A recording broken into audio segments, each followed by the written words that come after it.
Lina's house sat on the edge of the high plains, where the vast, rolling hills met the rugged rise of the mountains.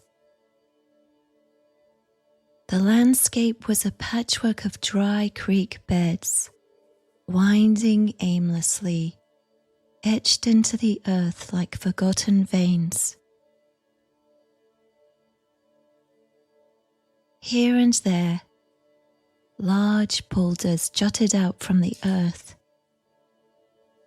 their weather-bleached surfaces mottled with patches of lichen in shades of green and ochre.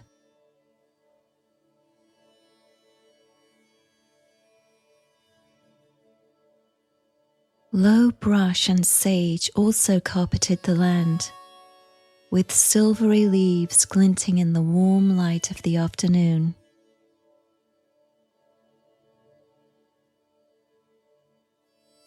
It was a quiet, solitary place, but Lina liked it that way. After long days at work in town, she craved the stillness of the plains, a chance to leave the noise of daily life behind and immerse herself in the rhythm of nature.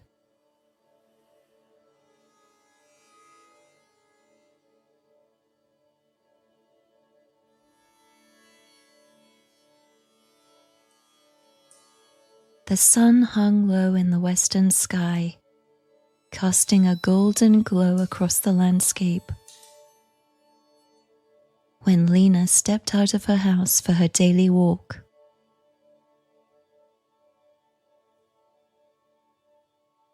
the crisp air carried the faint scent of sage. She had no particular destination in mind. She never did. Her walks were aimless, following the natural contours of the land as they unfolded before her.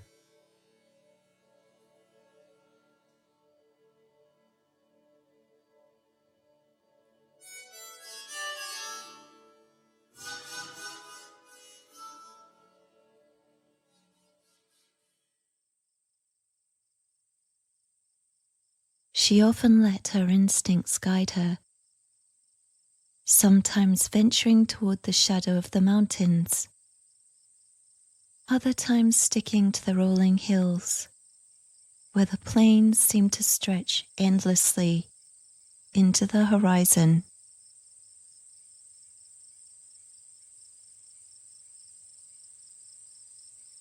During these walks, Lina often stumbled upon treasures left behind by nature. A hawk feather caught in the brush, the delicate remains of a blue jay's nest tucked in a low branch, or the glittering facets of a crystal half buried in the dry creek bed. Once, to her amazement, she found a 5-point antler shed from an elk, its surface polished smooth by the elements.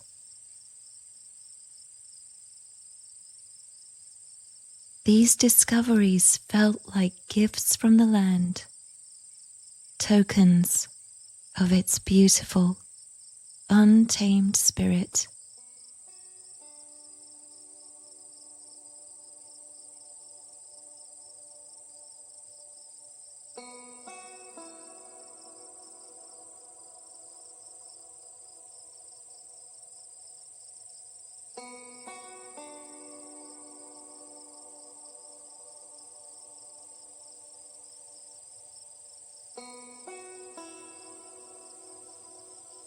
Here, surrounded by the wide open plains and the endless sky, Lina felt most like herself.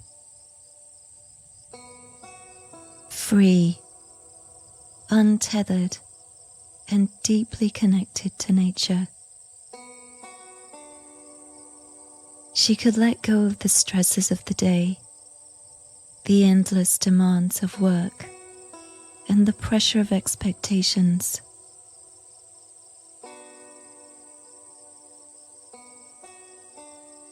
The afternoon stretched lazily onward, the sun's light holding steady as Lina walked farther into the hills. The land seemed peaceful, yet a faint, imperceptible awareness lingered at the edge of her thoughts.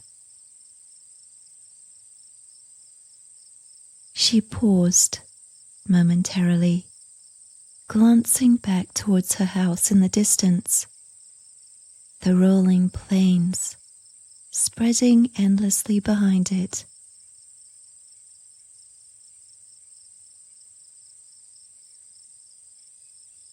This afternoon, Lina felt drawn toward the dirt road that marked the boundary of the Tall Horse Memorial Site, a sacred preserve owned by the Cheyenne Nation. The site stretched across the meeting place of the high plains and the mountains. Lina had walked near this place many times.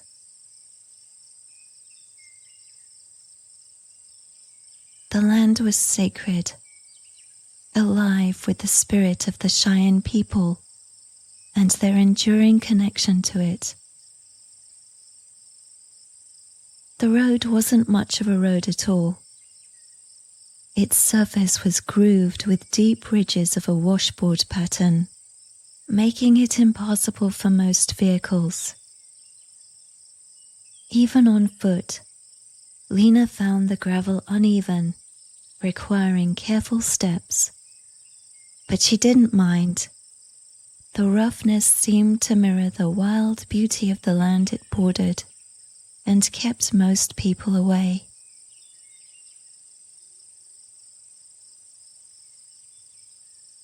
On one side of the road, the high plains stretched endlessly, golden grasses shimmering under the warmth of the afternoon sun. On the other, the landscape shifted subtly but profoundly. The grasses grew taller, as if nourished by something deeper than the soil.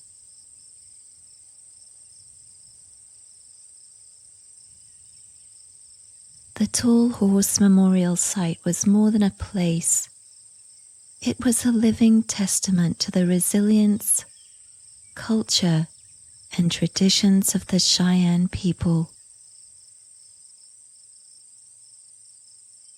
Every summer, the site became a vibrant center of community as tribes from the region gathered for the annual powwow. Even now, in its quiet, Lina could remember and recall the distant rhythm of drums and feel the energy of the celebrations.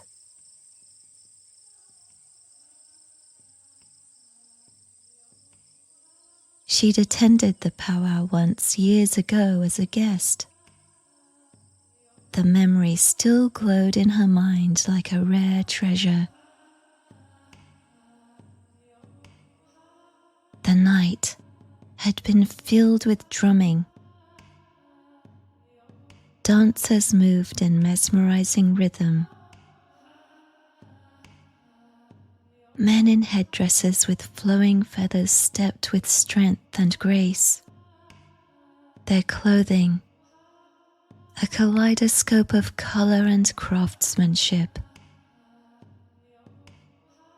Children joined in too, their joy infectious as they danced alongside their elders, weaving their own energy into the night.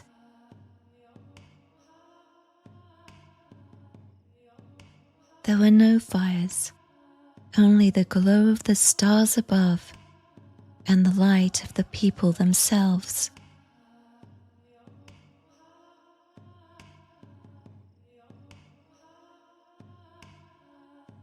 The powwow had stretched long into the night, a celebration of life, tradition, and resilience that Lina felt honored to witness.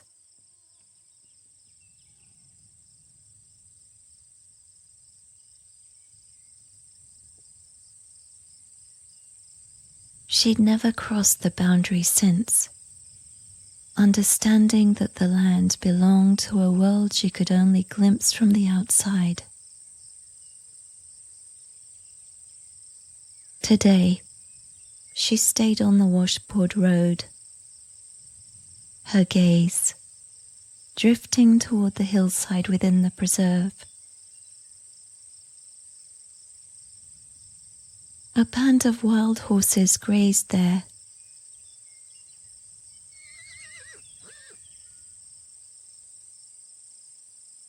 Protected by the Cheyenne, the mustangs were as much a part of the land as the grasses and the trees.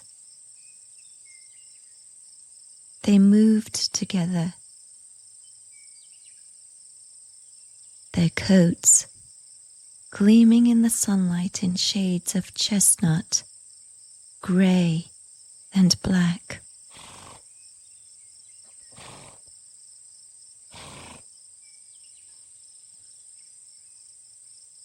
The stallion stood apart, his muscular frame silhouetted against the rising mountains, his long mane rippling in the wind.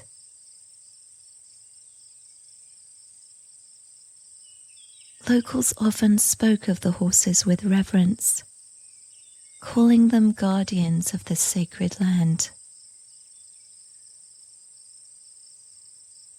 Lina paused, her gaze lingering on the horses as they moved across the hillside.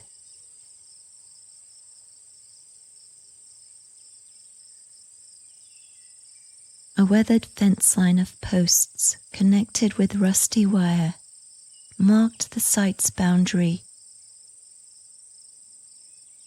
A small sign nailed to one of the posts read, "Tall Horse Memorial Site, Sacred Land.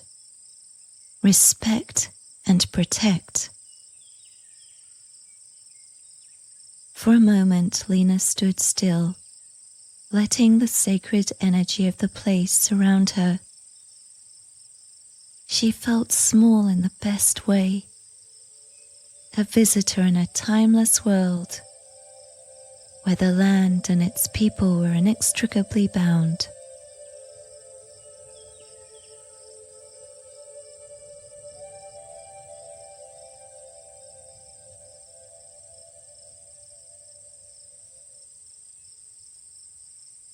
Eventually she turned back, her boots crunching against the grooved surface of the road.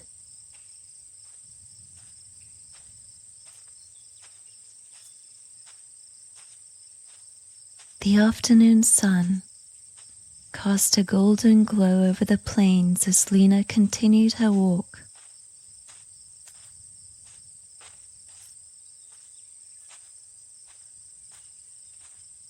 The washboard road stretched behind her, fading into the rolling hills.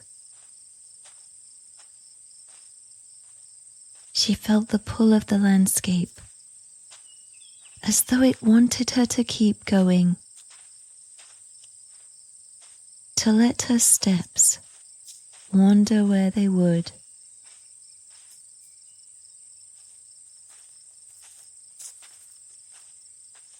The land seemed alive, the wind whispering through the sagebrush with a voice she couldn't quite decipher.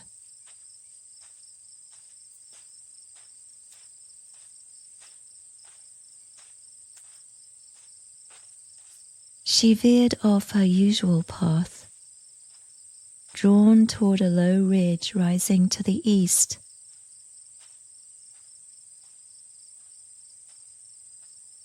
The climb was gentle,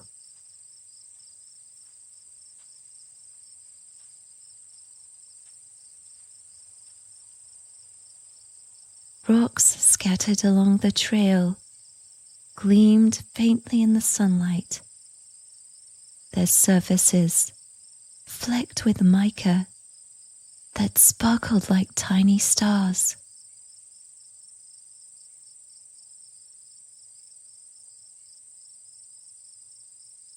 When she reached the top of the ridge, she paused to take in the scene. The plains were bathed in light that softened the edges of the landscape. Lina could still see the wild horses grazing far below from this vantage point.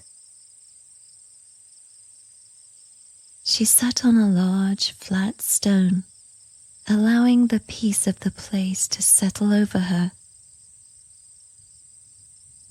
The land was quiet, but not silent. The wind carried a faint hum, a subtle sound that somehow felt like the echo of something ancient, something older than memory.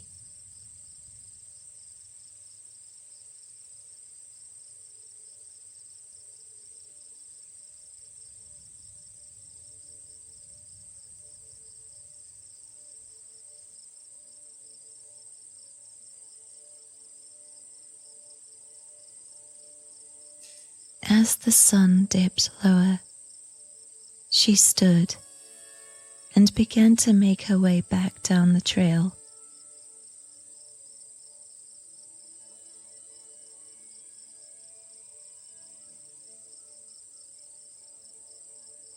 The air felt different now, heavier somehow, as if the land was holding its breath.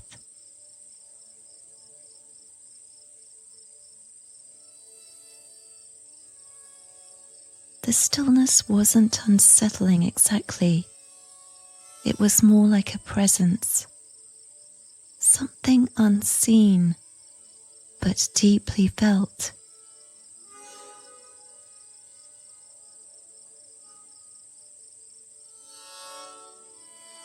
Halfway down the slope, Lina noticed a figure standing near the dry creek bed at the base of the ridge.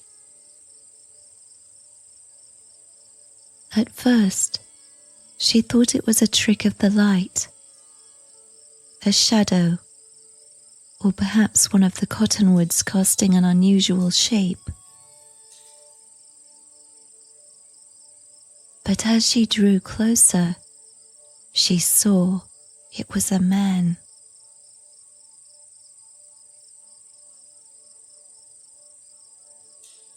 He stood motionless, his back to her, wearing clothing that seemed oddly out of place. His coat was long and dark, with a wide brim hat.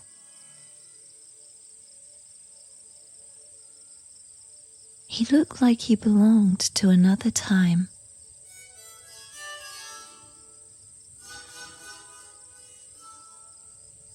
"Hello," Lina called, her voice carrying softly on the breeze. The man didn't turn, didn't move, as though he hadn't heard her. She stopped walking, her heart beginning to race. Something about him, his stillness, the way he seemed to absorb the light around him, made her hesitate.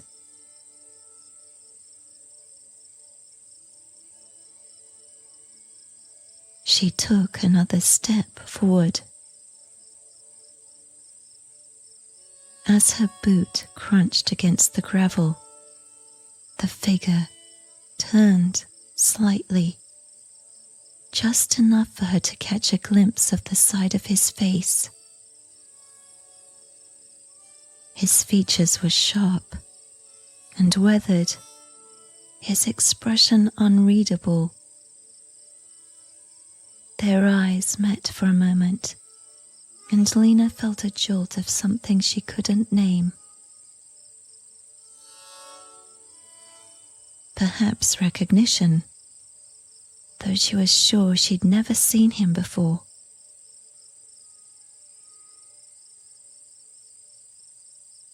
Then, as quickly as he had appeared, he was gone. Lina blinked, her breath catching in her throat. The creek bed was empty, the man nowhere to be seen. She spun around, scanning the ridge, the hills, the road. Nothing. It was as if he'd melted into the air itself. The stillness pressed down on her now, no longer comforting, but charged with an energy she didn't understand. The breeze stirred again, rustling the sagebrush, and Lina felt a chill run down her spine. She didn't know who or what she'd seen, but she was sure of one thing. He wasn't of her world.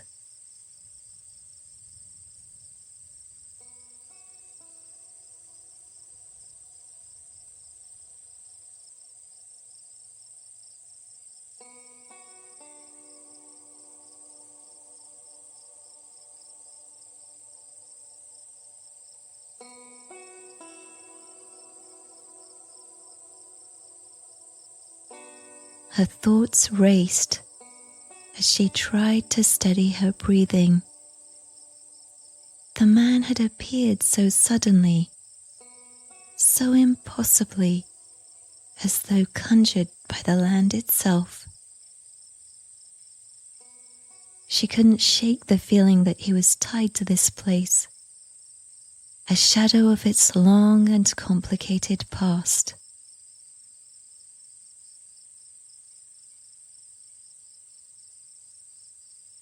This land was also steeped in other stories, whispered warnings, passed down through generations. Not far from where she stood was the site of the Lone Star Ranch, a name that still lingered in local lore like a ghost itself. Built in the late 1800s, Lone Star Ranch was one of the largest homesteads in the area, sprawling defiantly across the plains near the Cheyenne boundary. The ranchers claimed the land as their own, ignoring the warnings of the Cheyenne elders, who told them it was sacred and should remain undisturbed. In 1921, a mysterious fire swept through, consuming the ranch in a single night. The flames were said to have been visible from miles away. No one survived. Locals debated the cause of the fire. Some believed it was retribution, vengeance for the rancher's arrogance. Others whispered about a curse, the land rejecting the settlers and reclaiming itself in fire. Now, nothing remained of Lone Star Ranch but its memory. The land bore no visible scars, but its reputation endured. Locals avoided the area, claiming it was haunted. Shadows were said to move across the plains. Strange lights flickered at night, and ghostly figures were rumoured to wander the fields.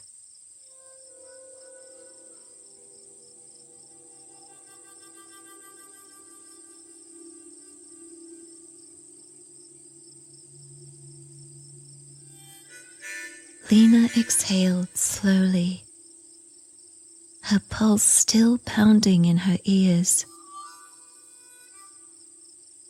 She'd heard these stories countless times, tales dismissed as exaggerations or superstitions. But after what she'd just seen, she wasn't so sure anymore. The man's image lingered in her mind. The long coat, the shadowy face, the way he seemed to absorb the light around him. She wondered if he'd been connected to the ranch. Perhaps one of the lost souls bound to this place by its tragic history.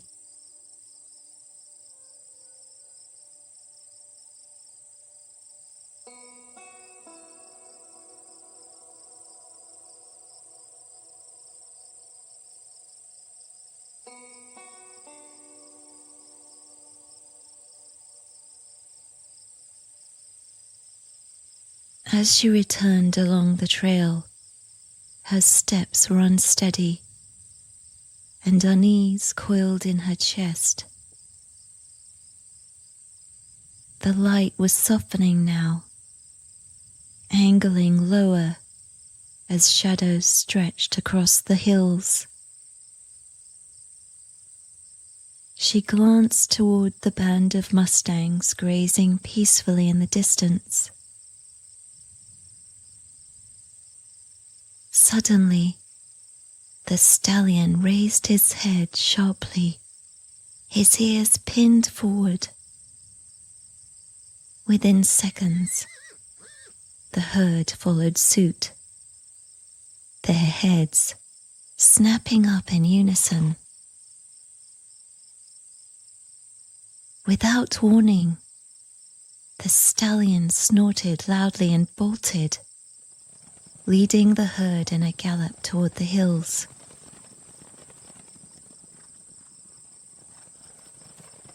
Their strides churned up dust clouds as they disappeared into the distance. Lina stopped, her heart hammering. The horses hadn't just moved, they'd fled, as if they'd seen or sensed something she couldn't. The stillness that followed was suffocating. The empty plains, eerily quiet after their departure. A chill crept down Lina's spine as she stood frozen. A sensation of being watched, growing heavier. She forced herself to keep walking, but she couldn't shake the feeling that she was being watched. A prickling sensation at the back of her neck that made her glance over her shoulder more than once.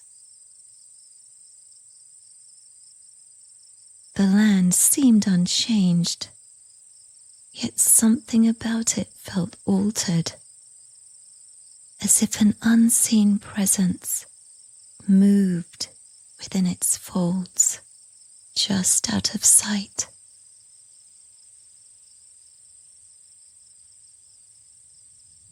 The trail dipped again slightly, revealing another dry creek bed below.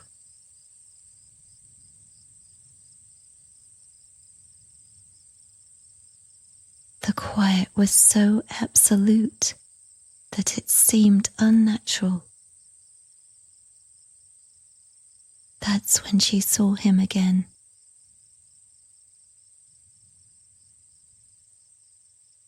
He stood in the creek bed, his figure unmistakable this time, stark and solid against the muted tones of the dusty earth.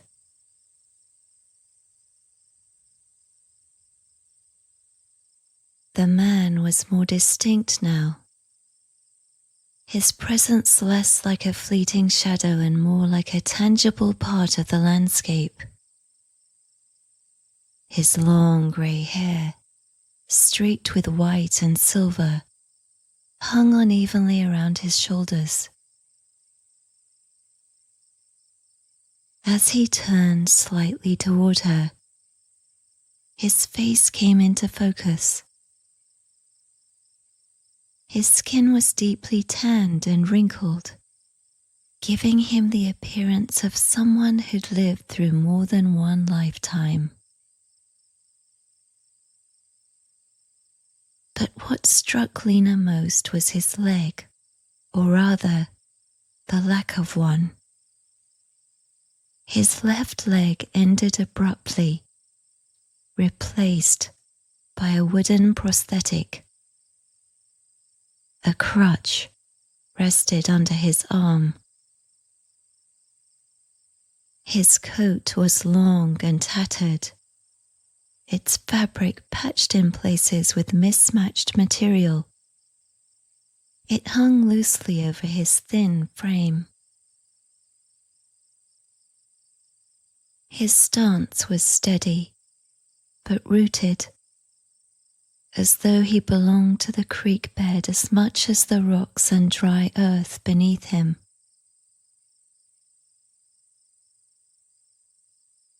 Lina's eyes locked on his. She thought they glinted, not with light, but with something deeper. The connection struck her like a physical force, a jolt of recognition she couldn't place. A wave of emotion surged through her.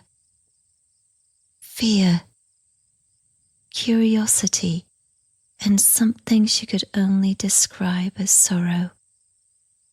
A grief that felt as old as the hills themselves. Her legs felt locked in place. It wasn't just his eyes holding her. It was the air around her, pressing down with the unbearable sensation of being seen, truly seen. The battle between her instinct to run and the inexplicable pull to stay raged within her, leaving her frozen. Lina's chest heaved as she forced herself to breathe, her heartbeat pounding in her ears. The man shifted, his crutch sinking slightly into the gravel of the creek bed as he leaned forward. His movements were deliberate, almost like he wasn't just standing, but waiting for her. "Who are you?" she whispered, her voice breaking the silence. The words seemed small and fragile. The man didn't answer. His gaze held her for a heartbeat longer, and then all his features seemed to shimmer, distorting, as if he were caught in a mirage. Then he disappeared.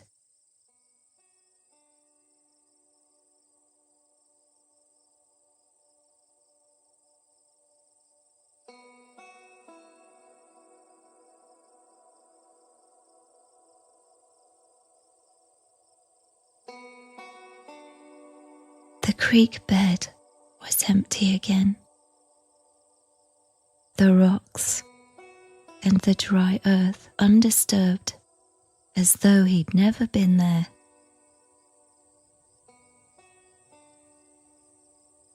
Lina stumbled back, her heart beating so hard it felt like it might burst. Her breathing was shallow, her mind racing to understand what she'd seen. This time, it wasn't just a fleeting glimpse or a trick of the light. He'd been there, standing before her, every detail vivid and real. Her gaze lingered on the spot where he'd stood, the air still heavy with the energy of his presence.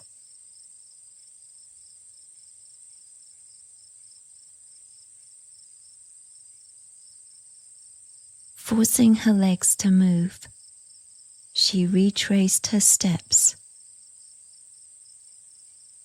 And as she walked, the familiar curve of the landscape brought her to a fork she hadn't noticed before. An alternate path that veered away from the creek bed and the place where the man had appeared. Her chest tightened again as she glanced at the sky. The sun dipping even lower on the horizon. She hesitated only a moment before turning onto the longer trail, knowing she couldn't bring herself to face whatever might linger on the other path.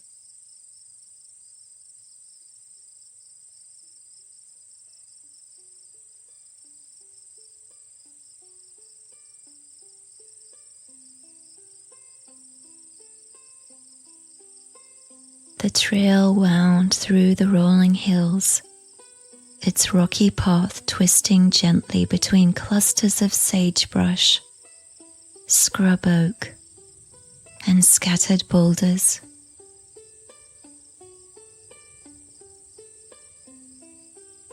Lina's legs felt heavy, the fear and the tension from earlier still weighing on her.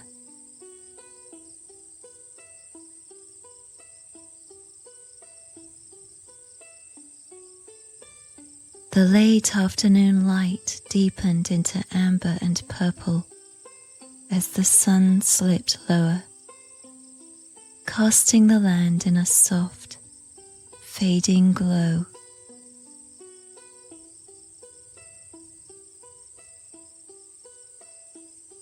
The unease lingered, tethered to her like a shadow, as the world around her softened into twilight.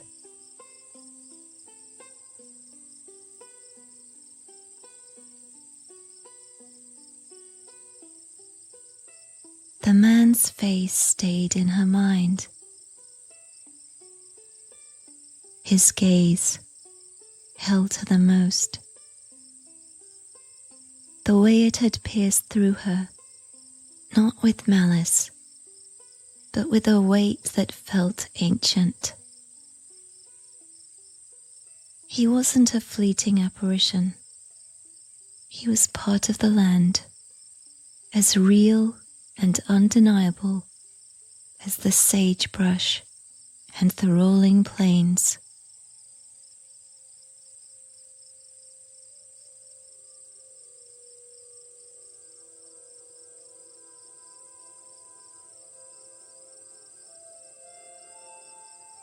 As Lina walked, her fear ebbed, replaced by a quiet certainty.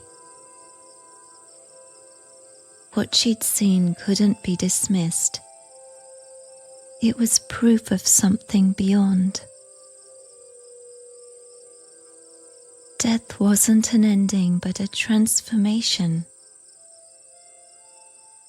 an extension of life she could feel but not explain.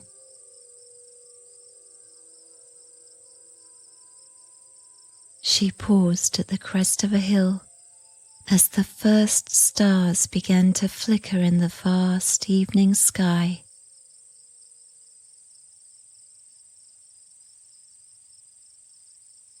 The ghost, though frightening, had reaffirmed what she'd always believed but never fully understood: that life and death were not separate but connected. The boundary between them was thin and permeable, and his presence was evidence of an unseen world that stretched far beyond her understanding.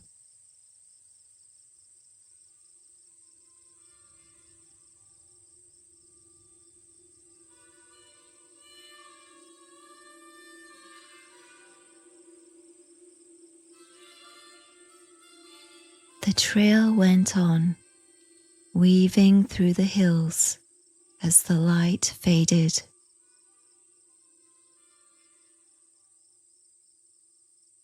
By the time Lina reached the final rise and saw the silhouette of her house, night had begun to settle.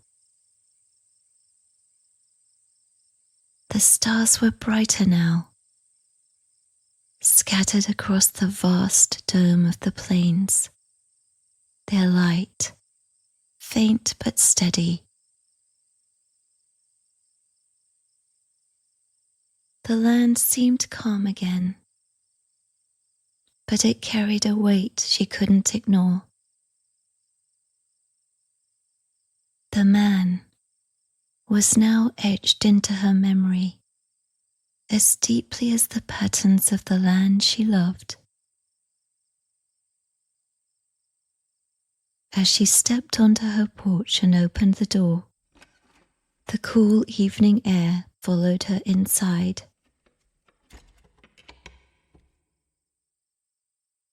Lina exhaled, the tension in her chest finally releasing as she let the silence of her home wrap around her.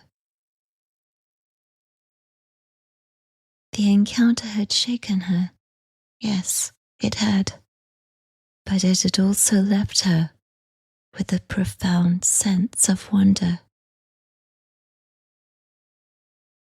The land wasn't just alive with the present. It carried the echoes of the past and the promise of something beyond.